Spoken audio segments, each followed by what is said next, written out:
Banyak orang mengira bahwa kesadaran itu diukur dari banyaknya pengetahuan, dari seberapa banyak buku yang dibaca, seberapa banyak teori yang bisa dijelaskan, atau seberapa banyak istilah yang bisa digunakan.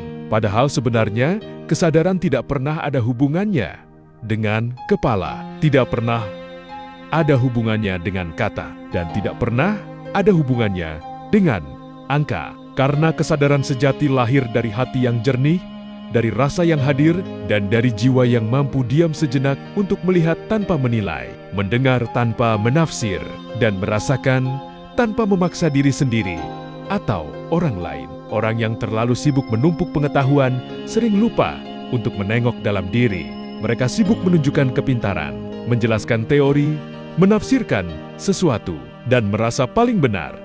Padahal setiap kata yang keluar sering menutupi hakikat, menutupi kehidupan yang sederhana tapi sangat dalam, dan membuat jiwa mereka sendiri semakin jauh dari kesadaran yang sebenarnya. Karena kepala boleh penuh, tapi hati masih kosong. Bocah Angon tahu satu hal sederhana: kesadaran bukanlah berapa banyak yang bisa diketahui, bukan seberapa banyak yang bisa dijelaskan, tapi seberapa dalam seseorang mampu hadir, seberapa jujur ia dengan dirinya sendiri, seberapa mampu ia menyebarkan rasa tanpa harus bicara, tanpa harus membuktikan, dan tanpa harus dipuji. Karena yang hidup itu bukan kepala, tapi jiwa yang bisa meresap dan menyebar getar yang benar-benar sampai. Orang yang mengira kesadaran itu pengetahuan sering tertawa ketika melihat bocah Angon diam karena tidak bicara, tidak menulis istilah, tidak menafsir. Tapi diam itu justru jauh lebih hidup, jauh lebih sampai,